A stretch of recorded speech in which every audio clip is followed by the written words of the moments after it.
कि कोई भी व्यक्ति तरक्की करता है, ऊंचाइयों को छूता है, तो उसकी ऊंचाइयों को छूने में किसी न किसी स्त्री महिला का हाथ जरूर रहता है। यह तो हो गई संसार की बात, परंतु यदि कहा जाए कि कोई व्यक्ति जब ऊंचाइयों को छूता है तो उसके पीछे गुरु का हाथ जरूर रहता है। यदि गुरु ना हो तो संसार में कभी व्यक्ति ऊंचाइयों को छू ही नहीं सकता। संसार की ऊंचाइयों को छूने के लिए गुरु की आवश्यकता होती है, तो संसार से पार होने के लिए भी जो उस ऊंचाई को छूना है, तो उस ऊंचाई को छूने के लिए भी गुरु की परम आवश्यकता होती है। कहा जाता है कि जिसके जीवन में गुरु नहीं उसका जीवन शुरू नहीं। शुरू नहीं जीवन, इसका क्या अर्थ लगाया जाए। हर व्यक्ति जीवन जी रहा है परंतु जीवन शुरू ही नहीं, तो इसका मतलब यह हुआ कि जैसा जीवन हमें जीना चाहिए उस जीवन को हम नहीं जी पा रहे हैं। जीना तो हर कोई जीवन जी लेता है, त्रिंच से लेकर नारकी देव मनुष्य भी सब जीवन जीते हैं, परंतु सही जीवन जीना वह जीना है जिसके माध्यम से हम उस ऊंचाई को छू लें जो हमारे देखने में तो नहीं आती, परंतु सिद्धांत का विषय होता है कि सिद्धत्व ही सही ऊंचाई है। यदि हम अपने आत्म कल्याण के बारे में ना सोचें तो सब कुछ तो कर रहे हैं परंतु अपने लिए कुछ भी नहीं कर रहे हैं। और इसके लिए सब कुछ करना है तो इसके लिए मार्ग बताने वाला कौन होता है, तो मार्ग बताने वाले होते हैं हमारे गुरु। सुबह महाराज जी ने बतलाया था कि 10 भाव पूर्व की बात बतलाई थी। 10 भाव पूर्व में भी उनको संबोधने वाले थे, उनको संभालने वाले थे, तो गुरु थे। यदि गुरु नहीं होते तो हमारा क्या होता। उन तीर्थंकर भगवान को भी गुरु की आवश्यकता होती है। उस भाव में ना हो तो ना सही, परंतु पूर्व में 2-3 भाव पूर्व में तो जब वह तीर्थंकर प्रकृति का बंद करते हैं तो उनको परम गुरु की आवश्यकता होती है। यदि ऐसे गुरु ना मिले तो क्या वह तीर्थंकर प्रकृति का बंद कर सकते हैं? नहीं, तीर्थंकर प्रकृति का बंद वह नहीं कर सकते। हमारे लिए भी गुरु मिले। एक बार की बात है, स्वाध्याय चल रहा था, आचार्य महाराज ने बोला कि हमने पंचम काल में जन्म लिया तो क्यों लिया जन्म। पंचम काल में जन्म ले लिया, मुनि भी बन गए, परंतु हमारा जन्म पंचम काल में क्यों हुआ? तो आचार्य महाराज ने एक जवाब दिया कि जरूर ऐसा रहा होगा कि हमने रो रो के धर्म किया होगा, इसलिए हमारा जन्म पंचम काल में हुआ है। चलो मान लिया कि हमने रो रो के जन्म धर्म किया इसलिए पंचम काल में जन्म हो गया, परंतु क्या अपन ने बहुत ज्यादा रोए होंगे? नहीं, कुछ क्रिया तो अच्छी की होंगी, तभी तो इस पंचम काल में आचार्य गुरुदेव जैसे महाराज मिल गए कि जिनके माध्यम से आज के समय में दुनिया भोगोभोग के पीछे भाग रही है, परंतु ऐसे भी कई व्यक्ति हैं कि जो मुनिपद को धारण कर रहे हैं, और ऐसे भी व्यक्ति हैं कि जो उस मुनिपद को धारण करने की भावना बहा रहे हैं, और ऐसे ही व्यक्ति हैं, लाखों करोड़ों व्यक्तियों में से कुछ ही व्यक्ति ऐसे हैं कि जो उन पद को प्राप्त करने की भावना बहाने के साथ भी अपने बैराग को दृढ़ करने के लिए उनके साथ लगे हुए हैं, चाहते हैं कि हमारा भी कुछ कल्याण हो। उनमें आप जैसे व्यक्ति भी हैं। तो जब हम भगवान जैसे गुरु तो हमें मिल गए, परंतु इतना ही काफ़ी है अपने आत्म कल्याण के लिए? तो नहीं, इतना ही काफ़ी नहीं है। गुरु मिले हैं, परंतु तुमने उनको गुरु को अपना कितना बनाया? कहने को हर कोई व्यक्ति बोल सकता है कि आचार्य विद्यासागर जी महाराज हमारे गुरु हैं।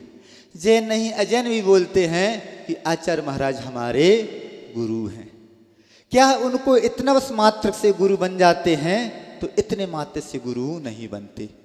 गुरु तो तब बनते हैं जब गुरु बोल दें कि ये मेरा शिष्य है।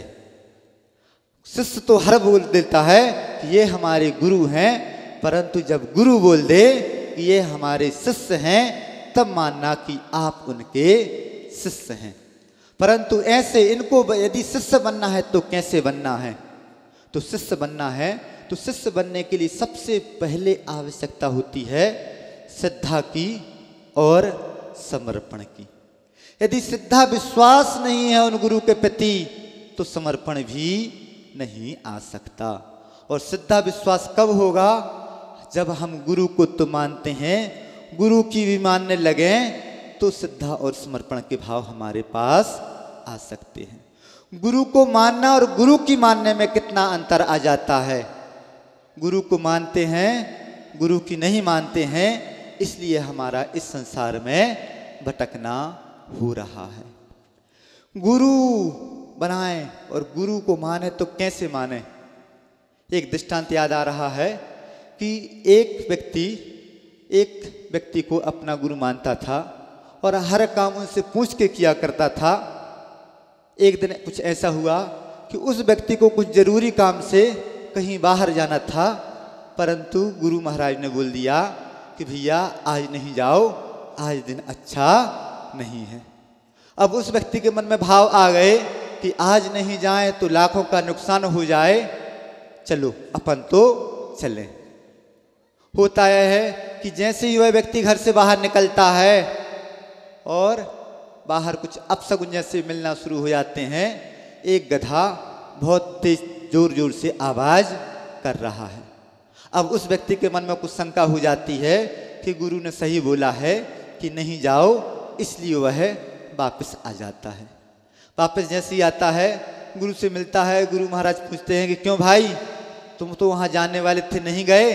तो वह व्यक्ति बोलता है कि जैसे ही हम घर से निकले तो गधा की आवाज़ आना शुरू हो गई, हमने जाना कैंसिल कर दिया। तो गुरु महाराज बोलते हैं कि देखो, तुम हमारी बात तो नहीं मानते, गधे की बात मानते हो। जो व्यक्ति गधे की बात मानेगा, गुरु की बात नहीं मानेगा, वह व्यक्ति कभी भी अपना आत्मकल्याण नहीं कर सकता। अब सोच लीजिए कि क्या आप गुरु को मान रहे हैं? गुरु को मानना है तो कैसे मानना है? पहले तो सिद्धांत विश्वास होना चाहिए, अटल विश्वास होना चाहिए। जब विश्वास होगा उसके बाद हमारे जीवन में समर्पण आवेगा। अभी कुछ समय पहले की बात है, आचार्य महाराज का साहेबपुर की ओर से बिहार करते हुए सागर की ओर आ रहे थे। सुनने में आई थी, हम लोग मंडला के लिए बिहार कर रहे थे, चतुर्मास के लिए। उस समय की बात थी जब आचार्य महाराज सागर आ रहे थे, तो किसी एक पान की या चाय की गुमटी पर वहाँ आचार्य महाराज थकान के कारण उसके बाहर बैठना हुआ, और एक पत्थर जिसे आप फरसी बोलते हैं, चीप बोलते हैं, उस फरसी के टुकड़े पर आचार्य महाराज बैठ गए। और जब आचार्य महाराज वहाँ पर बैठ गए और आचार्य महाराज के जो भक्तगण हैं, भक्तगण भी आचार्य महाराज को घेर कर बैठ गए। जब जाने के लिए हुए तो जिस पत्थर पर आचार्य महाराज बैठे थे उस पत्थर को लेने का प्रयास चलने लगा। एक व्यक्ति बोलता है कि इसे मैं लूँगा, एक व्यक्ति बोलता है कि इसे मैं लूँगा। बहुत देर हो गई सुनते सुनते, तो उस चाय की गुमटी वाले ने बोल दिया कि मैं ये पत्थर किसी को नहीं दूंगा। एक व्यक्ति ने पैसे, हर बनिया व्यक्ति हर वस्तु को पैसे से खरीदना चाहता है। उसकी भावना रहती है कि मैं कुछ संसार की कुछ भी वस्तु है पैसे से खरीद लूँगा, परंतु श्रद्धा को वह व्यक्ति पैसे से नहीं खरीद सकता। तो जैसे ही बात चली, 10,000 से बात शुरू हुई और बात दोनों व्यक्ति आपस में कंपटीशन हो रहा है, और बढ़ते बढ़ते उस पत्थर की कीमत 5 लाख रुपए लगा दी गई। वह चाय की दुकान वाला बोलता है कि तुम 5 लाख नहीं 50 लाख रुपए भी दोगे तो मैं इस पत्थर को तुम्हें नहीं बेचूंगा, क्योंकि इस पत्थर पर हमारे गुरु महाराज बैठे हैं। सोचो, अजैन व्यक्ति होने के बाद उसकी कैसी श्रद्धा है कि इस पत्थर पर हमारे गुरु महाराज बैठे हैं, और उस पत्थर को उसने बोला कि इस पत्थर को तुम्हें अपने घर पर रखूंगा, अपने पूजन के स्थान पर रखूंगा और इस पत्थर की मैं पूजा करूंगा। अब यदि हम आपसे पूछें कि क्या तुम उस पत्थर को कोई व्यक्ति 5 लाख रुपए देता तो बेच देते, तो अधिकांश व्यक्ति हाँ मैं उस पत्थर को बेच देता। क्यों? क्योंकि आपकी दृष्टि में एकमात्र पैसा है। जहाँ पर एकमात्र पैसा होता है वहाँ पर श्रद्धा कभी काम कर ही नहीं सकती। श्रद्धा बढ़ाना है तो कैसे बढ़ाना है? हम गुरु को मानते हैं परंतु गुरु की नहीं मानते। हुआ यह कि एक व्यक्ति बहुत लंबे समय से सोच रहा था कि मैं किसी योग्य व्यक्ति को ढूंढूं, मिलूं और गुरु बनाऊं। आप लोगों को भी जब गुरु बनाते हैं तो गुरु को देख तो लेना चाहिए, परख तो लेना चाहिए। किसी ऐरे खैरे नत्थु खैरे को भी गुरु नहीं बना लेना चाहिए। गुरु बनाए तो जब आप एक मटका खरीदने जाते हैं तो मटका को बजा के देख लेते हैं कि मटका ऐसा तो नहीं कि कहीं से मटका चटका हुआ हो। जब उस मटका को देख लेते हैं तब आप मटका को लेने जाते हैं। इसी प्रकार से जब गुरु को देखने जाएं, गुरु को बनाने जाएं, तो देख तो लें कि क्या कुछ योग्यता उन गुरु के पास है कि नहीं है। गुरु महाराज तो अपने शिष्य की योग्यता देखते ही देखते हैं, परंतु शिष्य को भी योग्यता देख लेनी चाहिए कि जिसके प्रति मैं जीवन समर्पण करना चाह रहा हूँ, कहीं ऐसा तो नहीं कि वह पत्थर की नाव के समान निकले कि मैं तो डूबूं वो स्वयं डूबे और मुझे भी ले डूबे। तो एक व्यक्ति बहुत लंबे समय से गुरु की खोज में था और बहुत व्यक्तियों को उसने खोजा, परखा, परंतु वह व्यक्ति किसी योग्य गुरु की दृष्टि उसको नहीं लगी, नहीं मिल पाए कि योग्य दृष्टि गुरु मिल उसको मिल गया है। होता है कि एक व्यक्ति आ रहा है और वह देखता है कि चलो लग तो रहा है, कुछ चेहरे पर तेज झलक रहा है, कुछ उनकी बात में वजनदारी भी है, गंभीरता भी है, चलो इनको क्यों ना गुरु बना लिया जाए।